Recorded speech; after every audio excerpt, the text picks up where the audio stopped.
রহমানির রহিম। আসসালামু আলাইকুম। উপস্থিত গণমাধ্যমের সাংবাদিক ভাই বোনেরা, আপনাদের সবাইকে আন্তরিক ধন্যবাদ জানাচ্ছি আজকে শীতের এই সকালে এখানে কষ্ট করে উপস্থিত হওয়ার জন্য। আমাদের সাথে এখানে আমাদের বিএনপির নির্বাচন পরিচালনা কমিটির কয়েকজন সম্মানিত সদস্য রয়েছেন। আমরা সবাই জানি যে আসন্ন ত্রয়োদশ জাতীয় সংসদ উপলক্ষে নির্বাচন কমিশন একটি তফসিল ঘোষণা করেছে, যার আলোকে আগামীকাল 22শে জানুয়ারি বৃহস্পতিবার থেকে নির্বাচনী প্রচারণা শুরু হতে যাচ্ছে। আপনারা ইতিমধ্যে অবগত রয়েছেন যে বিএনপি চেয়ারম্যান জনাব তারেক রহমান, শহীদ আবু সাইদ, শহীদ ওয়াসিম আকরাম, মাওলানা আব্দুল হামিদ খান ভাসানী এবং তার নিজের নানির কবরে জিয়ারত সহ বেশ কিছু ধর্মীয় এবং ব্যক্তিগত অনুষ্ঠান আয়োজন করলেও পরবর্তীতে এসব সফরকে কেন্দ্র করে যে বিপুল জনসমাগম ঘটে, সেই প্রেক্ষিতে নির্বাচন কমিশন একটা অনুরোধ করেছিল এবং সেটিকে সম্মান জানিয়ে তিনি সেই সফরগুলো বাতিল করেছিলেন।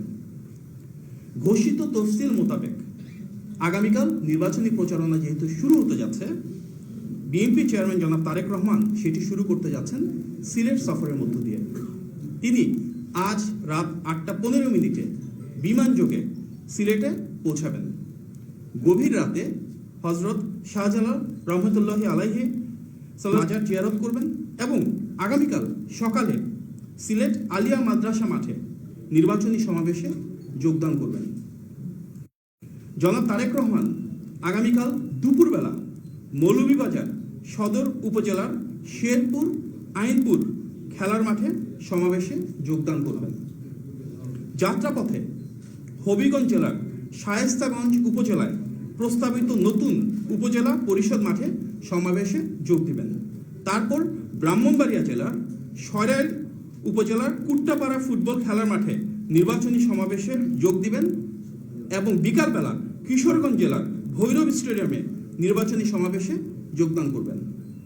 এরপর যাত্রাপথে তিনি নরসিংদীর পৌর এলাকা সংলগ্ন নির্বাচনী সমাবেশ হয়ে নারায়ণগঞ্জ জেলার 2500 রূপগঞ্জ গাউছিয়া এলাকার সমাবেশে যোগদান করবেন এবং তারপর গভীর রাতে গুলশানস্থ বাসভবনে ফিরবেন ইনশাআল্লাহ।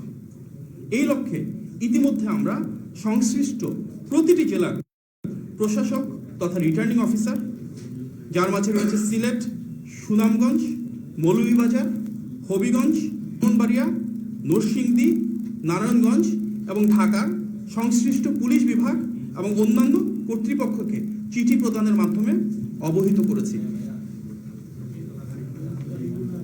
উপস্থিত সাংবাদিক ভাই ও বোনেরা, আপনারা জানেন ফ্যাসিবাদ বিরোধী 16 বছরের দীর্ঘ আন্দোলনে এবং গণ অভ্যুত্থানে বিএনপি এবং প্রতিটি অঙ্গ ও সহযোগী সংগঠনের নেতৃবৃন্দ ছিল অনবদ্য অভূতপূর্ব ভূমিকা। তার ভালোবাসা থেকে বিএনপি চেয়ারম্যান জনাব তারেক রহমান সিদ্ধান্ত নিয়েছেন তার প্রতিটি সফরে বিভিন্ন অঙ্গ ও সহযোগী সংগঠনের ত্যাগী শীর্ষ নেতৃবৃন্দকে পর্যায়ক্রমে সফর সঙ্গী হিসেবে নিয়ে যাবেন। তাদেরকে দেশের জন্য, গণতন্ত্রের জন্য যে সংগ্রাম, তার জন্য মূল্যায়িত করবেন। সিলেট সফরে বিএনপির চেয়ারম্যানের সঙ্গে যাচ্ছেন জনাব আব্দুল কাদের ভূঁইয়া জুয়েল, জনাব মামুন হাসান, জনাব আব্দুল মোনায়েম মুন্না, জনাব কাজী রওনাকুল ইসলাম শ্রাবণ, জনাব ইয়াসিন ফেরদৌস মুরাদ এবং জনাব রাকিবুল ইসলাম রাকিব সহ বেশ কিছু ত্যাগী সংগ্রামী তরুণ নেতৃবৃন্দ। সামনের সফরগুলোতে এভাবে আরও অনেকে সম্পৃক্ত হবেন ইনশাআল্লাহ। আমরা আরও জানাতে চাই যে নির্বাচনী প্রচারণা শুরুতেই বিএনপির পক্ষ থেকে একটি নির্বাচনী থিম সং উন্মোচন করা হবে।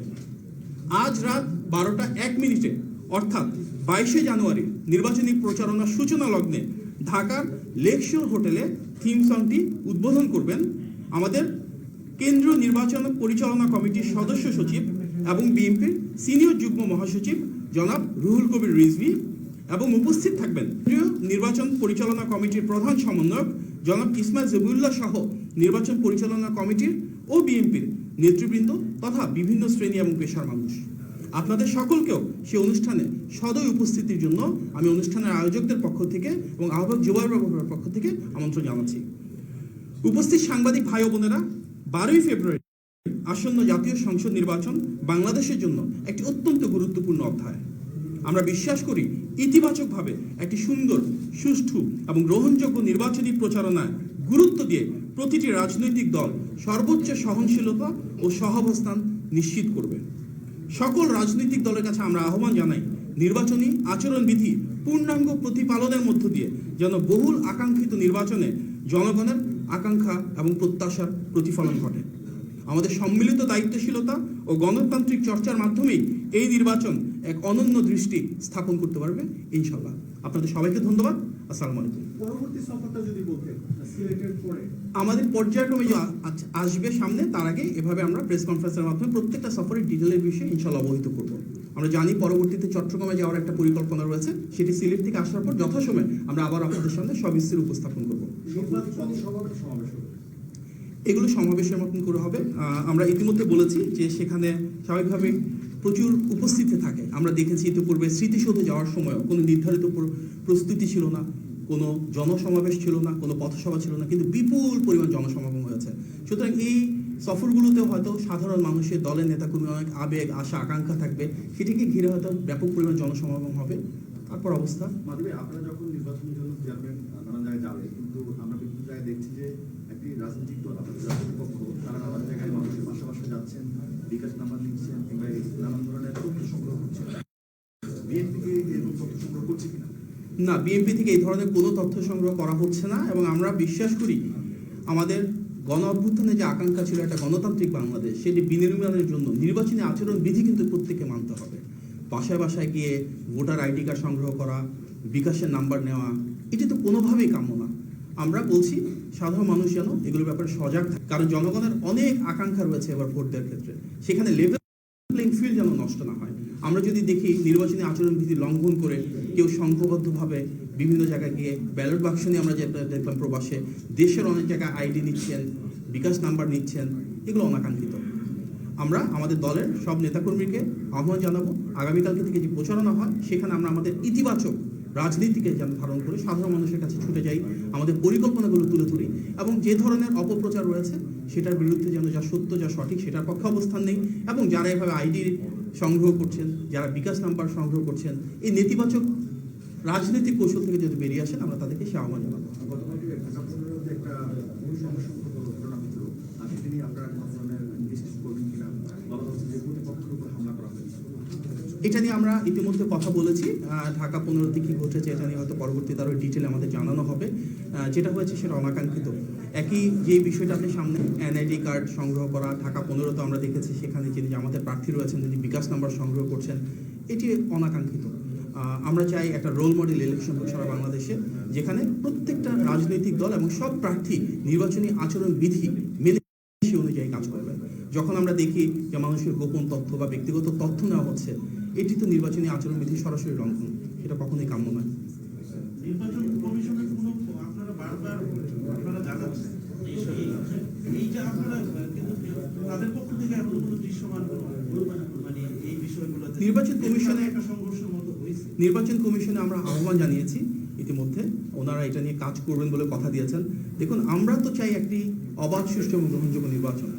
আমরা দৃঢ়ভাবে বিশ্বাস করি যদি লেভেল প্লেইং ফিল্ড থাকে, জনগণের ভোটের অধিকার সত্যিকার অর্থেই মূল্যায়িত হয়, তাহলে অবশ্যই ইনশাআল্লাহ বিএনপি সরকার গঠন করবে। সুতরাং লেভেল প্লেইং ফিল্ড সবচেয়ে বেশি তো আমরাই চাই, কারণ আমরা চাই নির্বাচনটা বিতর্কমুক্ত। আমরা চাই নির্বাচনে জনগণ দীর্ঘদিন পরে যে আবেগ, আকর্ষণ, অনুভূতি রয়েছে তার উপর ভিত্তি করে ভোট দিতে পারো, সেই পরিবেশ যেন সৃষ্টি হয়, তার জন্য সবচেয়ে বেশি দায়িত্ব নির্বাচন কমিশনের। সুতরাং আমরা বরাবরের মতোই বলে আসবো, একটা লেভেল প্লেইং ফিল্ড নিশ্চিত করা এবং নির্বাচনটা যেন ত্রুটিমুক্ত হয়, নির্বাচনটা যেন বিতর্কমুক্ত থাকে, এবং সেই নির্বাচনে যেন প্রত্যেকটা দল নির্বাচনী আচরণবিধি মেনে কাজ করে, সেটা অবশ্যই নিশ্চিত করতে হবে। সেই দায়িত্ব নির্বাচন কমিশনার। ইতিমধ্যে আমাদের বাংলাদেশ জাতীয়তাবাদী দল বিএনপির বেশ কয়েকটি প্রতিনিধি দল একাধিকবার মিটিং হয়েছে। আমরা নির্বাচন কমিশনকে আহ্বান জানিয়েছি তারা যেন এই বিষয়ে শক্ত একটা অবস্থান গ্রহণ করে। গতকালকে মিরপুরে যে ঘটনা ঘটলো, প্রচারণা শুরু আগামীকাল থেকে, প্রচারণার সময় এরকম আরো সংঘর্ষ, এরকম ঘটনার আশঙ্কা করছে। আমরা আহ্বান জানাবো যে সচেতন এবং দায়িত্বশীল রাজনৈতিক দল হিসেবে যেন প্রত্যেকে যার যার দায়িত্বটুকু পালন করে। অবশ্যই নির্বাচনী প্রচারণার আগে যদি বাসায় বাসায় গিয়ে এনআইডি তোলা হয়, বাসায় বাসায় গিয়ে বিকাশ নাম্বার নেওয়া হয়, এটি তো কোনোভাবেই কাম্য না। সুতরাং নির্বাচনী প্রচারণায় থেকে যার যে দায়িত্বটুকু আছে সেটা পালন করে এবং নির্বাচনী নীতিমালা যেটা রয়েছে সেটা পুঙ্খানুপুঙ্খভাবে অনুসরণ করে সেটা আমরা সবার প্রতি আহ্বান জানাবো। প্রশ্নটা ছিল এরকম যে আমরা এর আগে ম্যাডামের ইয়ের সময় আমরা বহরে থাকাকালীন অবস্থায় হামলা হয়েছে, এটা তো পরবর্তীতে ইনভেস্টিগেশন হয় না এই জিনিসগুলো নেই। আপনারা সিনিয়র চেয়ারম্যান তারেক রহমান আসার পরে যেই সিকিউরিটি হয়তো এই তার বহরে এই ধরনের সিকিউরিটি থাকবে না, তখন সেনাবাহিনী বা বিগ সিকিউরিটি ছিল এখন। তো তখন আপনারা কোনো আশঙ্কা করছেন কিনা কোনো হামলা? নির্বাচনী প্রচারণার সময় এই ধরনের অনেক ঘটনা ঘটে। এটি সময় বলে দিবে। আমরা তো মনে করি জনগণের ভাষা আপ্লুত এবং তারেক রহমান যেখানে উনি যাচ্ছেন প্রচুর মানুষ রাস্তার দুপাশে দাঁড়াচ্ছেন, সব শ্রেণী পেশার মানুষ ওনাকে একবার দেখতে চাচ্ছেন। সুতরাং জনগণের যেখানে ভালোবাসা রয়েছে সেখানে আমরা হামলার দিকে চিন্তা না করে জনগণের ভালোবাসাকে কিভাবে উনি মূল্যায়ন করবেন, বিএনপি ইনশাআল্লাহ রাষ্ট্র পরিচালনা আসলে কিভাবে জনগণের আকাঙ্ক্ষাকে ধারণ করে দেশ পরিচালনা করবো, সেটা আমাদের মূল চিন্তা। মালি ভাই, কিন্তু মনের মধ্যে বদলার সেদিন চলে গেছে, এরপর অনেক বিজয়ী প্রার্থী মাঠে রয়ে গেছে। সেক্ষেত্রে যারা এখনো রয়ে গেছে তারা নির্বাচন কেন্দ্রীয় পরিচালনা কমিটিটা যেটা কেন্দ্র বা হাইকমান্ডকে কোনো সুপারিশ করবেন কিনা বা তাদের বিরুদ্ধে ব্যবস্থা নেওয়ার কোনো চিন্তা ভাবনা কি মানে অতি দ্রুত আছে কিনা? দেখুন, গণ অভ্যুত্থান হয়েছে, তার আগে 15 বছর একটা ফ্যাসিবাদ বিরোধী আন্দোলন ছিল। দীর্ঘ সময় দেশের সাধারণ মানুষ যেমন ভোট দিতে পারেন নাই, একই সাথে এটা সত্য যে অনেক ত্যাগী সংগ্রামী রাজনীতিবিদ রয়েছেন যারা কখনো নির্বাচনে অংশগ্রহণ করতে পারেন নাই। সে এত দীর্ঘ সময় পরে যখন নির্বাচন হচ্ছে, বিএনপির মতো এত বড় একটা রাজনৈতিক দল, এখানে অভ্যন্তরীণ প্রতিযোগিতা থাকবে, কিন্তু আসলে তো একজনের বেশি মনোনয়ন দেওয়া সম্ভব হয় না। সুতরাং অনেক আসনে এমন অনেক প্রার্থী রয়েছেন, অনেক ত্যাগী, অনেক সংগ্রামী, এই দলের জন্য ওনাদের অনেক বড় ভূমিকা রয়েছে। কারো কারো ভিতর সে অনুভূতি রয়েছে যে নমিনেশনটা তিনি পেতে পারতেন। হয়তো নমিনেশন উইথড্রয়ালের সময় চলে গিয়েছে, এখন আমাদের নির্বাচন পরিচালনা কমিটি থেকে ওনাদের সাথে আলাপ আলোচনা করা হবে, বিএনপির শীর্ষ নেতৃত্ব থেকে আলাপ আলোচনা করা হবে। তারপরে যদি কেউ থাকেন নির্বাচনী মাঠে, অবশ্যই দল থেকে সাংগঠনিক ব্যবস্থা নেওয়া হবে, এবং যারা যারা রয়েছেন সেক্ষেত্রে দল থেকে সাংগঠনিক ব্যবস্থা নেওয়া হবে শেষবার কথা বলার পরে। এবং আমরা তো অবশ্যই যাব পুরো দল এবং দলের প্রতিটা সহযোগী সংগঠন যেন এক হয়ে যারা ধানের শীষে কাণ্ডারি ওনাদেরকে বিজয়ী করবার জন্য সর্বশক্তি দিয়ে সর্বোচ্চ আন্তরিকতা নিয়ে কাজ করবেন। যারা সেটি করবেন না তাদের জন্য তো অবশ্যই সাংগঠনিক ব্যবস্থা দল থেকে নেওয়া হবে। আপনি বলছেন লেভেল প্লেইং ফিল্ড নিশ্চিত করা, আসলে জামা আপনাদের প্রধান যে প্রতিপক্ষ বারবার বলতেছে লেভেল প্লেইং ফিল্ড নেই, এখন পর্যন্ত আপনারা কি মনে করছেন? আমরা লেভেল প্লেইং ফিল্ড নিশ্চিত করতে চাই। দেখুন, প্রবাসী ব্যালেটের ক্ষেত্রে যেটা হয়েছে অত্যন্ত একটা সুকৌশলে বা অপরাজনীতির একটি কৌশলের মাধ্যমে আমরা সেখানে দেখলাম ব্যালট বাক্সের সিরিয়ালটাকে ম্যানিপুলেট করা হয়েছে। যদি লেভেল প্লেইং ফিল্ড আমরা পেতাম তাহলে এটি ম্যানিপুলেট না। তার মানে কি, নির্বাচন কমিশনের হয়তো নির্দিষ্ট কিছু ব্যক্তি রয়েছে, একটা অংশ রয়েছে যারা এভাবে পূর্ব পরিকল্পিতভাবে ম্যানিপুলেশন করছেন। লেভেল প্লেইং ফিল্ড নেই এটা বলতে যাচ্ছে না না, উনি তো এটা বলেন, উনি ওটা বলেন। আমরা চাই লেভেল প্লেইং ফিল্ড প্রতিষ্ঠা হোক, এটা আমাদের প্রত্যেকের কাম্য। এখন পর্যন্ত নির্বাচনের সার্বিক যে চিত্র, বিএনপি প্রার্থী, দলের প্রার্থী সব মিলিয়ে আমরা কোনো কনফিডেন্ট নির্বাচনে ধানের শীষের পক্ষে আছে মানুষ বলছে। সবচেয়ে বেশি তো আমরা